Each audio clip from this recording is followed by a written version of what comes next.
नाजरीन, chairman PTI के बहुत करीबी समझे जाने वाले साबिक दौर के प्रिंसिपल सेक्रेटरी आजम खान भी मुखालिफिन की सफ में शामिल हो गए हैं, जिनकी खातिर जहांगीर तरीन से आपको याद होगा कता ताल्लुक किया गया था।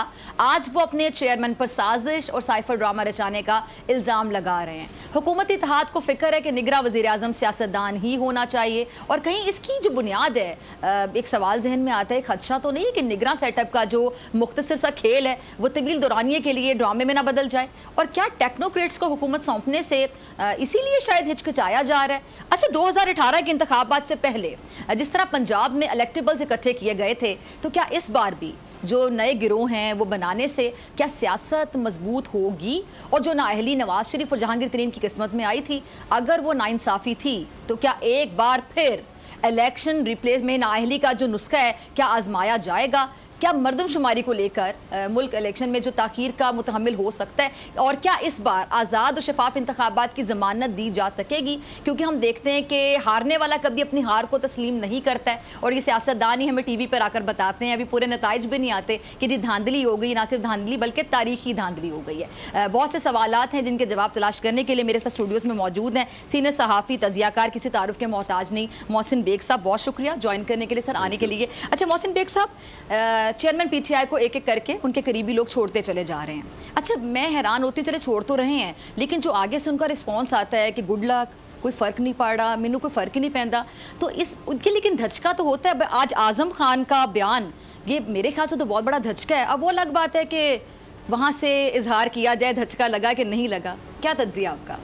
देखिए, नेचुरली जिस तरीके से लोग उनको उनकी पार्टी से निकले, उनके कोलीग्स निकले, अभी ये ब्यूरोक्रेट हैं, इन्होंने principals as a principal secretary उनके साथ थ्रू आउट काम किया जब तक वो गवर्नमेंट में थे। इनका जो भी स्टेटमेंट है वो बड़ा ही जो आने वाले दिनों में बहुत इम्पोर्टेंट होगा, और ख़ासकर अगर कोर्ट ऑफ लॉ में ये केस चलता है और उसकी इंक्वायरी FIA कर रही है तो फ़र्क पड़ेगा। ये अगर खान साहब कहें कोई फ़र्क नहीं पड़ता, आहिस्ता आहिस्ता करके सब लोग चले गए, और उस जाने की जो वजूहात हैं वो खासी तवील हैं कि आप एक लीडर जो है वो ये जमहूरियत जिस चीज़ का नाम है वो मुशावरत से चलती है।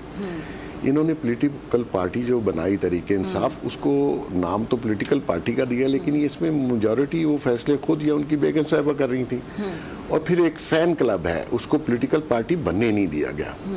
तो इसलिए लोग जो थे वो शायद इस इंतज़ार में भी थे, और फिर एक मुश्किल वक्त आता है तो साथ मोस्टली लोग छोड़ भी जाते हैं।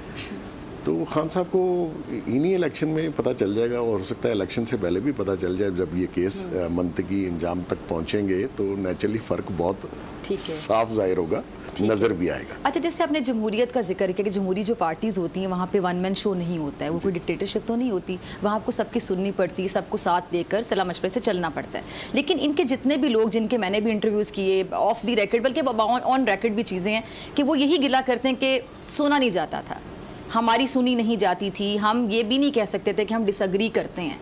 तो फिर जमहूरियत कैसी? वो देखिए, क्या इस तरह तब्दीली आनी थी?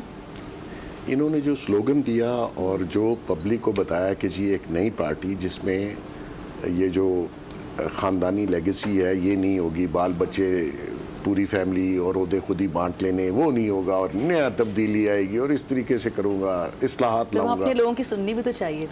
अब इन्होंने जो लोग सुनाने वाले थे उनको तो इन्होंने शुरू से ही साइड लाइन कर दिया, और एक बोने टाइप जो लोग जो सियासत में सिर्फ इमरान खान के नाम की वजह से मुतारफ हुए, चेयरमैन पीटीआई, हाँ चले चेयरमैन पीटीआई, तो उनमें इतनी बेचारों में जुर्रत नहीं थी कि वो आगे से इनको कह सकें कि भाई ये जो फैसला है ये गलत कर रहे हैं और आप मुशावरत से काम करें। उनकी बोलने की सकत नहीं थी इनके सामने, तो ये चाहते भी वही लोग थे जो इनके सामने खड़े या बोल ना सके, उनके कद इतने छोटे हों।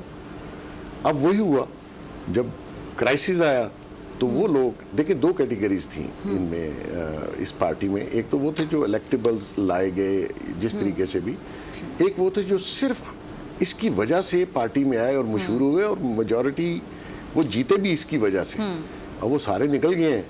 अब अगर ये इलेक्शन होते हैं तो मेरा नहीं ख्याल कि इस पार्टी का टिकट भी कोई लेगा, और ये खुद नहीं होंगे तो पार्टी कहाँ से होगी? ये पार्टी अपने साथ ही मेरे ख्याल लेके दफन कर देंगे, क्योंकि ये देंगे नहीं किसी को।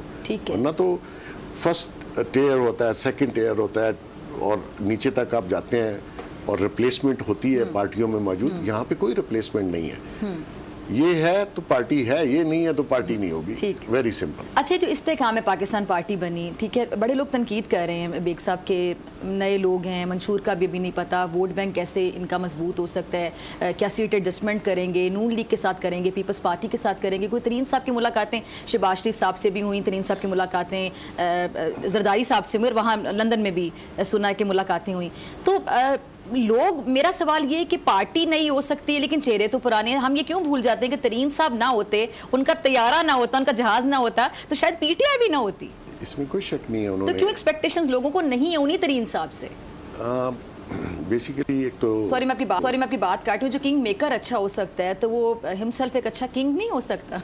हो सकता है, इसमें कोई शक नहीं है। और तरीन साहब जो हैं, अभी उनका मसला ये आ रहा है कि वो खुद अभी क्लियर नहीं हुए। ठीक है। और पार्टी की जो सदारत है वो अलीम खान साहब के पास है।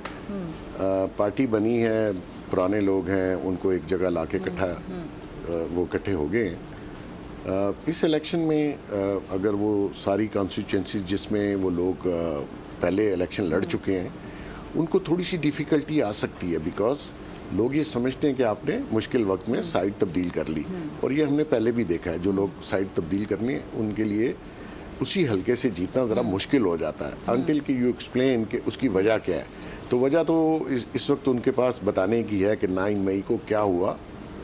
बहुत से लोग ऐसे हैं और मेरे समेत, वो समझते हैं कि गलत हुआ। आप कभी भी इस तरीके से अपनी आर्मी के ऊपर और अपनी आर्मी की जो लेगेसी है उसके ऊपर चढ़ नहीं दौड़ते।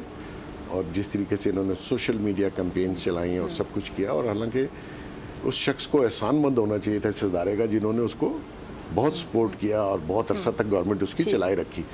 तो ऐसे में मेरे ख्याल में तरीके इस्तेहकाम पार्टी का एकदम तो ये कहना कि जी बिल्कुल ही वो सारी चीज़ें सीटें निकाल लेंगे, लेकिन कुछ सीटें वो ज़रूर निकालेंगे। ठीक है। अच्छा, एक तो इस्तेकाम पाकिस्तान पार्टी, तो नाम भी मुख्तलिफ है, एक पार्टी बन के सामने है। नाम वैसे बहुत अच्छा है, क्योंकि पाकिस्तान में अगर किसी चीज़ की बहुत ज़्यादा ज़रूरत है, अशद ज़रूरत तो इस्तेकाम की है कि चीज़ें मुस्तहकम हो जाएं, चाहे वो मैशत हो, चाहे सियासत हो।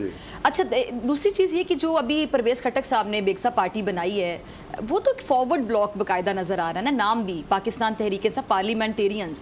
लेकिन पहले दिन से ही जो लोगों ने कह दिया कि ला ताल्लुकी का इजहार कर दिया कि जी हमारा तो इस पार्टी से ताल्लुक नहीं है, उस पर बड़ी फिर खबरें गर्दिश करने लगी, बड़े बड़े तजियाकारों ने तजिया की, तो पार्टी पहले दिन से फ्लॉप हो गई है। क्या कहेंगे? नहीं, ऐसा नहीं है। मेरे ख्याल में परवेज़ खटक साहब एक अच्छे ज़ेरे को समझदार सियासतदान है, पॉलिटिशियन हैं, और वो पीटीआई में बेसिकली ये वाहिद सियासतदान थे जो इनको समझ बूझ है कि पॉलिटिकली आपने मनूवरिंग कैसे करनी है और फ्यूचर क्या है। जो पॉलिटिशियन फ्यूचर नहीं देख पाता, मनूवरिंग नहीं कर सकता, 10 बंदों को अपने गिर्द इकट्ठा नहीं कर सकता, मैं उसको सियासतदान नहीं समझता।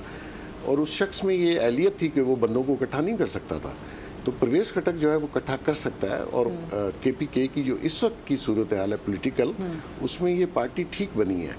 ये सारे वही लोग हैं, ये किसी और पार्टी में नहीं जाना चाह रहे थे, तो इन्होंने अपना एक ग्रुप बना लिया, उसका नाम जो भी रखें, लेकिन उसको एकदम आप माइनस नहीं कर पाएंगे आने वाले इलेक्शंस में। ठीक है। अच्छा, कुछ दिन पहले मेरी खटक साहब से ये बात हुई थी, तो वो बड़े कॉन्फिडेंट थे। उन्होंने कहा ना सिर्फ केपीके बल्कि मैं पंजाब में भी एक्टिव होकर दिखाऊंगा, और बहुत ज़्यादा कॉन्फिडेंट थे, मैं आने वाले दिनों में जलसे भी करूंगा बहुत ज़्यादा। देखें, वो केपीके की हद तक तो बहुत फाल होंगे। वो पंजाब के बारे में बड़े कॉन्फिडेंट थे। मेरा नहीं ख्याल कि पंजाब में उनकी वो लेगेसी चलेगी। पंजाब के डायनामिक्स पॉलिटिकली डिफरेंट है। वहाँ पे नून लीग है, वहाँ पे आज और सही कंपटीशन भी पंजाब में ही है। पंजाब में है। तो इवन पीपल्स पार्टी उस तरीके से इन रोड्स पंजाब में नहीं बना सकी वंस आफ्टर भुट्टो साहब। तो वो सिलसिला कम होता गया और पंजाब से पीपल्स पार्टी निकलती गई। तो परवेज़ साहब का ये कहना कि जी वहाँ भी मैं करूँगा, तो मेरे ख्याल में वो केपीके के हद तक और केपीके में भी जोर दें और पूरा फोकस तो केपीके में कहाँ देखते हैं फिर आप उनकी पार्टी? मेरे ख्याल में ये परफॉर्म करेंगे, क्योंकि जो गैप आया उसको किसी ने फिल करना है। और वो गैप पीटीआई जब निकली है और पीटीआई की टिकट को लेने वाला नहीं होगा, तो नेचुरली वो गैप तो कहीं ना कहीं फिल होना है। ठीक है। अच्छा, पंजाब की बात कर लेते हैं बेग साहब, क्योंकि पंजाब बड़ा इंपॉर्टेंट है सियासत के लिए, क्योंकि जो पंजाब में हुकूमत करता है ज़ाहिर बात है विफाक में फिर बड़ा ये असर आता है, और पंजाब में इसीलिए तमाम सियासतदान ज़्यादा मुतहरिक नज़र आते हैं। हमने देखा नून लीग का गढ़ है पंजाब, इसमें कोई दो राय नहीं है, कोई एतराज़ कर सकता है, लेकिन नून लीग का बहरहाल एक वोट बैंक है पंजाब में। पीपल्स पार्टी बड़ी मुतहरिक नज़र आई, जरदारी साहब पिछले दिनों में, फिर आप मुस्लिम लीग काफ को देख लें, तमाम लोग बड़े एक्टिव नज़र आ रहे हैं। पीपल्स पार्टी अपना खोया हुआ वोट जो पंजाब में है इस बार हासिल कर पाएगी, क्या लगता है? देखिए, पीपल्स पार्टी बेसिकली मुतहरक है साउथ में, जैसे रेम यार खां मुल्तान इस एरिया में, सराइकी बेल्ट में, वो पहले भी कुछ सीटें वहाँ से निकाल लेते हैं। अब क्योंकि अगर ये कहीं एडजस्टमेंट में आते हैं नून लीग के साथ, तो मेरे ख्याल में इनको 10-12 सीटें मिलेंगी। ठीक है। अदरवाइज ये साउथ पंजाब में तो शायद फाल हों, लेकिन सेंट्रल पंजाब में ये 1-2 सीटें निकालते हैं। ठीक है। लेकिन उस तरीके से इन्होंने पीपल्स पार्टी ने मेहनत भी नहीं की, ऑर्गेनाइज भी नहीं किया, हालांकि जो गैप था ठीक है उसको ऑर्गेनाइज, इसीलिए पीटीआई वहाँ से जीती, बिकॉज ऑफ वो जो गैप है। क्योंकि पंजाब में एक आम सी बात है कि या तो नवाज शरीफ का वोट है या एंटी नवाज शरीफ वोट है।